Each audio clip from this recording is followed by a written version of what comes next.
नमस्कार, वंदे मातरम। दोस्तों, स्वागत है आप सबका सैनिक पाठशाला में। आज के इस वीडियो में 4 महत्वपूर्ण जानकारियां लेके आया हूं। जैसे आप पीछे बोर्ड पर देख पा रहे हैं दोस्तों 8वें पे कमीशन से जुड़ी हुई 3 जानकारियां हासिल करेंगे। इसके साथ ही साथ आज के डेट में भी पुराने पेंशनर्स को उनका एरियर का भुगतान चल रहा है, खास करके 2006 से पहले के रिटायरीज को। 2006 से पहले पेंशन का कैलकुलेशन किस तरीके से किया जाता था जिससे उनको घाटा होता था 2006 से पहले के रिटायरीज को, वो भी कैलकुलेशन आपको बकायदा यहां बोर्ड पर समझाऊंगा आगे इस तरीके से। यहां पर ये मैंने पूरा कैलकुलेशन का फॉर्मेट बनाया हुआ है जिसमें आपको समझाऊंगा कि कैसे घाटा होता था 2006 से पहले के रिटायरीज को उस समय का पेंशन कैलकुलेशन के हिसाब से।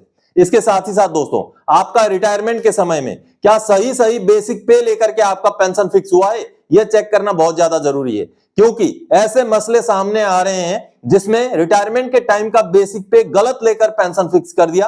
अब पेंशनर को कोर्ट तक जाना पड़ रहा है। इसके बारे में भी आगे जानकारी हासिल करेंगे। इसके साथ ही साथ एक चौंकाने वाली जानकारी मेरे सामने आई थी कई दिनों पहले कि एक पेंशनर को रिजर्विस्ट पेंशनर कहते हुए ओआरओपी से मना किया गया, लेकिन वो रिजर्विस्ट पेंशनर नहीं थे। ये एक चौंकाने वाली घटना है जिसपे आगे जाकर के जद्दोजहद करने के बाद अब उन पेंशनर को फायदा मिल चुका है, उनको ओआरओपी का फायदा मिल चुका है। इसके बारे में भी आगे जानेंगे। तो चलिए आज के इस वीडियो में इन्हीं 4 विषयों को लेकर आगे बढ़ेंगे। लेकिन आगे बढ़ने से पहले हमेशा की तरह अगर सैनिक पाठशाला चैनल का वीडियो आप पहली बार देख रहे हैं या अभी तक चैनल को सब्सक्राइब नहीं किया है तो चैनल के साथ जुड़े रहने के लिए, इसका हिस्सा बने रहने के लिए और आपसे जुड़ी हुई भरोसेमंद ऑथेंटिक जानकारी आप पाते रहने के लिए चैनल को जरूर सब्सक्राइब करें। और वीडियोस अच्छे लगते हैं तो दोस्तों के साथ शेयर करें, वीडियोस को लाइक भी जरूर करें और हाइप करना ना भूलें दोस्तों, ताकि जानकारियां दूसरे पेंशनर्स के पास भी पहुंच सकें। अब चलिए दोस्तों, सबसे पहली जानकारी 8 सीपीसी अपडेट 16 फरवरी 2026 देश भर में प्रधानमंत्री जी को ज्ञापन। जी हां, जैसे मैंने आपको बोला था 8वें पे कमीशन से जुड़ी 3 जानकारियां हासिल करेंगे। सबसे पहली जानकारी तो दोस्तों 16 मार्च 2026 तक क्वेश्चनर फिलअप करने का समय है, यानी कि जो 18 सवाल भारत सरकार ने पूछे हैं उनको जवाब देने का समय 16 मार्च तक ही है। समय निकलता जा रहा है। आपने अगर उन सवालों के जवाब नहीं दिए तो ये बेहद अहम है। अगर आपको अपना अच्छा खासा फिटमेंट फैक्टर चाहिए, आपको इक्वल एमएसपी चाहिए, इस तरीके की कई सारी चीजें हैं, जब आप जाएंगे अंदर तो पता चलेगा कि क्या क्या 18 सवाल हैं। उन सवालों का जवाब जरूर दें। एक अपडेट। अब दूसरा अपडेट दोस्तों, 8वें पे कमीशन के नाम पर ठगी शुरू हो चुकी है। कई सारे एप्लीकेशन या लिंक भेजे जा रहे हैं पेंशनर्स को, तो आप सावधान रहें। 8वां पे कमीशन का कैलकुलेशन को लेकर के, 8वां पे कमीशन का जानकारी को लेकर के अनजान नंबर से या जानकार नंबर से भी अनजान तरीके के लिंक आ जाएं, एपीके फाइल आ जाएं, तो उनको कतई क्लिक ना करें। कहीं आपका पहले जो अकाउंट में पैसा है वो भी ना निकल के फुर हो जाए, इसलिए सावधान रहें। 8वें पे कमीशन को लेकर के ज्यादा चिंतित होने की जरूरत नहीं है। जहां तहां से लिंक वगैरह क्लिक करने की जरूरत नहीं है। अनजान लोगों से आए हुए जानकारियों को शेयर भी करने की जरूरत नहीं है। अब अगली जानकारी दोस्तों, AINPSEF यानी कि all India NPS employees federation की तरफ से यह जानकारी दी गई है। मंजीत सिंह पटेल जी जो उनके प्रेसिडेंट है, उन्होंने ये जानकारी दी है कि अब पूरे देश भर में जो कलेक्टर हैं उनके जरिए प्रधानमंत्री जी तक ज्ञापन सौंपे जाएंगे। ये उन्होंने जानकारी दी, जो आप देख पा रहे हैं, ज्ञापन सौंपे जाएंगे जिसका काम शुरू हो चुका है, जिसमें कई सारी मांगे हैं। इसमें 8वें पे कमीशन से जुड़ी हुई भी बहुत सारी मांगे हैं जो 16 फरवरी 2026 यानी कि आज से ज्ञापन सौंपने का काम AINPSEF ने शुरू कर दिया है। चलिए, ये तो रही 8वें पे कमीशन से जुड़ी हुई जानकारी। अब अगली जानकारी दोस्तों, अभी भी चल रहा है मिनिमम पेंशन या D linking of qualifying service या तो फिर 568 सर्कुलर का एरियर का भुगतान।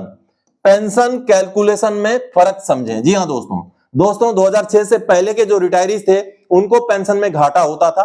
कैसे घाटा होता था, पहले पेंशन कैलकुलेशन आपको समझाता हूं, उसके बाद फिर ये 568 सर्कुलर बोले या D linking of qualifying service बोले, इसका भुगतान अभी भी बहुत सारे पेंशनर्स को चल रहा है दोस्तों। चलिए अब आपको कैलकुलेशन समझाता हूं कि कैसे होता था घाटा। अब देखिए, पोस्ट 2006 के पेंशनर, अगर 2006 के बाद के पेंशनर हैं तो उनका पेंशन कैसे कैलकुलेट होता है। पहले इसमें बेसिक पे होता है प्लस मिलिट्री सर्विस पे होता है प्लस क्लास पे होता है, मूलतः यही होते हैं। इसको 2 से भाग कर देते हैं। अब मान लीजिए किसी का, अगर हम मान के चलते हैं 30,000 किसी का बेसिक है, आगे 2006 से पहले का मैं समझाऊंगा जो बेहद अहम है, उसको समझना जरूरी है। 30,000 मान लीजिए किसी का बेसिक है, 5200 हो गया उनका, मिलिट्री सर्विस पे और क्लास पे 450, ये हम लेके चल रहे हैं, डिवाइडेड बाय 2। तो अब यहां पर हो जाएगा दोस्तों 35,650 डिवाइडेड बाय 2, तो ये इनका पेंशन हो जाएगा 17,825, 17,825। ये सिंपल सा फॉर्मूला, 17,825 इनका पेंशन। आज के डेट में जो पेंशन कैलकुलेशन का फॉर्मूला है यही है।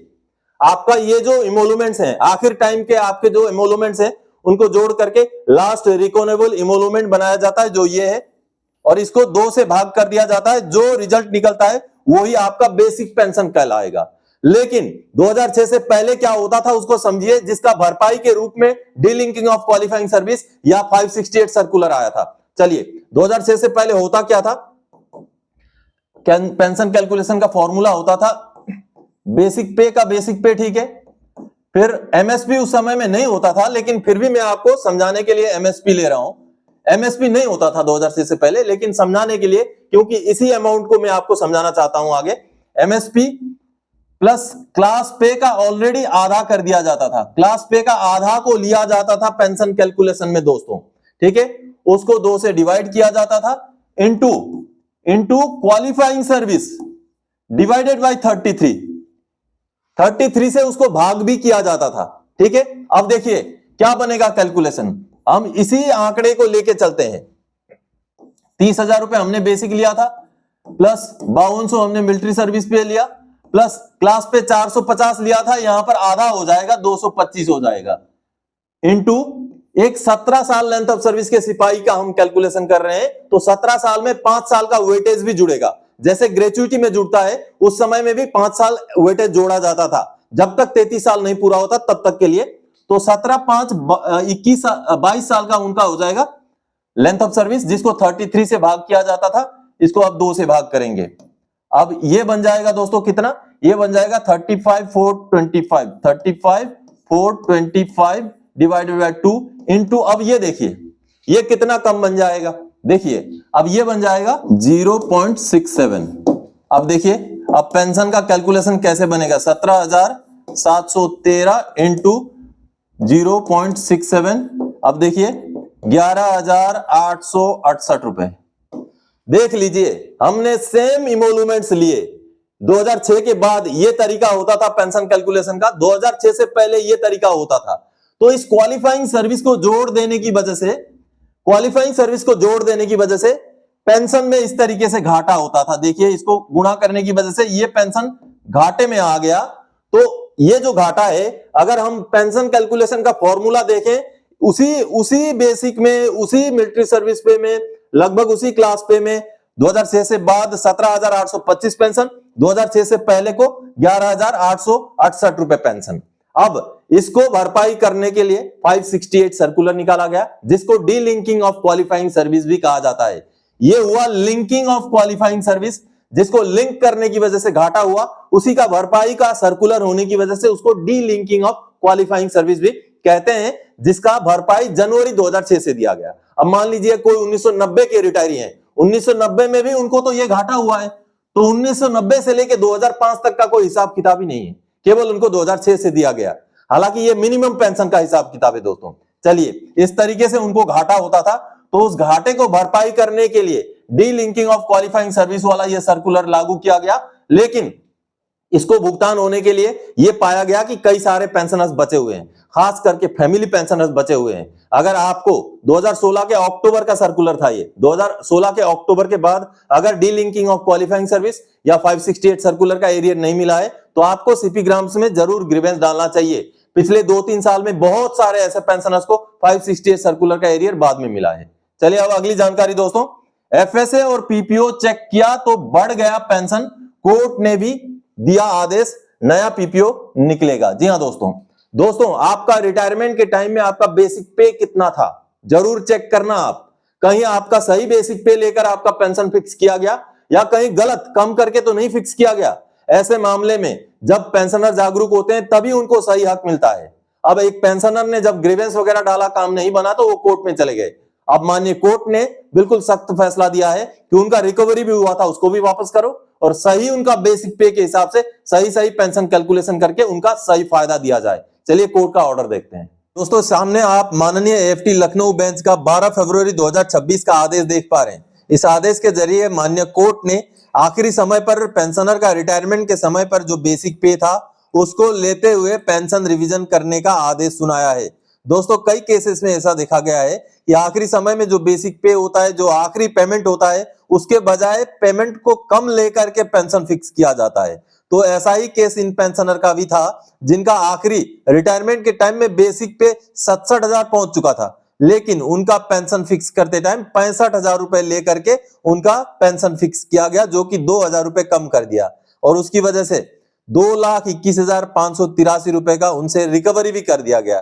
तो इस मुद्दे को लेकर के जब कहीं से कोई काम नहीं बना तो माननीय कोर्ट के पास जब पेंशनर जाते हैं तो इनके केस में अब माननीय कोर्ट ने इनके फेवर में जो जजमेंट सुनाया है उसी का जजमेंट का कॉपी आप देख पा रहे हैं, जिसमें माननीय कोर्ट ने पेंशनर के फेवर में जजमेंट सुनाया और माननीय कोर्ट ने जो कहा है उसका फाइनल जजमेंट का लाइन आप देखिए, ये वाला लाइन है 8 number paragraph. During the course of hearing learned counsel for the respondent submitted that the grievance of the applicant shall be redressed shortly by issuing corrigendum PPO. यानी कि जब मुद्दा कोर्ट में पहुंचा तब रेस्पोंडेंट ये कहते हैं कि उनकी जो शिकायत है उनको हम सही कर देंगे, उनको हम दुरुस्त कर देंगे। Be that as it may we direct the respondents to issue corrigendum PPO in favor of the applicant showing his last basic pay is 67,000 instead of 65,000 expeditiously, saying within a period of not later than 3 months from the date of receipt of certified copy of this order. The respondents are further directed to refund the 2,21,583 rupees to the applicant which has been recovered from him. Default sale carry interest of 8% per annum.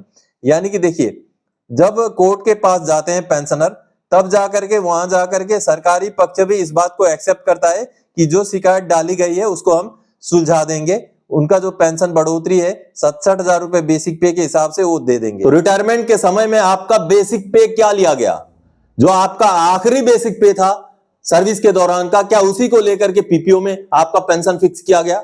ये जरूर check कीजिएगा, ये अहम जानकारी है। चलिए अब अगली जानकारी दोस्तों, सर्विस पेंशन को रिजर्विस्ट में बदल दिया, पेंशनर से पापड़ बिलवाए लेकिन अब मिलेगा लाखों का फायदा। जी हां दोस्तों ये एक हैरत अंगेज एक कहानी है। एक ऐसे पेंशनर जो सर्विस पेंशनर हैं लेकिन उनको रिजर्विस्ट पेंशनर करार देते हुए ओआरओपी का फायदा नहीं दिया गया, लेकिन सैनिक पाठशाला के साथ जुड़े हुए थे, हमने गाइड किया, समय समय पर गाइड किया, तो जब उनकी कार्रवाइयां चली अब पूरा सब कुछ ओआरओपी का एरियर और उनका पुराना रेट का भी सर्विस पेंशन के हिसाब से पेंशन रिवीजन का आदेश निकालना पड़ा। चलिए जो डॉक्यूमेंट सामने आए उनको देखते हैं। दोस्तों ये सामने आप स्पर्श सर्विस सेंटर की तरफ से जारी किया गया एक लेटर देख पा रहे हैं 11 फरवरी 2026 का, और इस लेटर में अजीबोगरीब ये है कि जो पेंशनर सर्विस पेंशनर थे उनको रिजर्विस्ट पेंशनर बना करके कई सालों से ओआरओपी का फायदा नहीं दिया गया और पेंशन भी रिजर्विस्ट पेंशनर के बराबर दिया गया। लेकिन सैनिक पाठशाला के साथ जब पेंशनर जुड़े कई समय समय पर हमने ग्रीवेंसेस डलवाए, उसके आगे जाकर के अब ये आखिरकार एक्सेप्ट करना पड़ा इनको कि ये जो पेंशनर है ये रिजर्विस्ट पेंशनर नहीं बल्कि सर्विस पेंशनर है। देखिए इनका पूरा श्रीमती पंखी window of number so and so reservist, देखिए रिजर्विस्ट जोरावर सिंह, इस तरीके से यहाँ पर ये जब पूरा मसला जब आगे किया, हमने कई बार ग्रीवेंस डाले, कई बार उसके रिमाइंडर्स डाले, तब जाकर के इन्होंने एक्सेप्ट किया। और अब देखिए इनका ये कैलकुलेशन सीट है, ये देखिए पहले रिजर्विस्ट पेंशनर के हिसाब से इनको 3500 रुपए करके फिर 9,000 रुपए करके ऐसे दिया गया था पेंशन, लेकिन जैसे ही उनका सिपाही के हिसाब से पेंशन फिक्स हुआ ये कैलकुलेशन के हिसाब से, ये देखिए पहले ये ओआरओपी 1 का रेट फिर ओआरओपी 2 का रेट, इस तरीके से उनका पेंशन में रिवीजन कर दिया गया। लेटर जारी करके ये जानकारी दी कि आप रिजर्विस्ट पेंशनर नहीं बल्कि आप सर्विस पेंशनर हैं और आपको ओआरओपी के हिसाब से ही पेंशन मिलेगा। तो हो सकता है ऐसे कई सारे रिजर्विस्ट पेंशनर हो, आपको डॉक्यूमेंट जरूर चेक करना है कि सही में आप रिजर्विस्ट पेंशनर हैं या कहीं आप सर्विस पेंशनर तो नहीं है, इस चीज को जरूर चेक करें। तो दोस्तों आज के इस वीडियो में इन्हीं 4 महत्वपूर्ण जानकारियों के साथ आया था। आने वाले समय में और कोई जानकारीदायक आपसे सरोकार रखने वाला विषय लेके मैं फिर से हाजिर हो जाऊंगा। तब तक के लिए जय हिंद दोस्तों।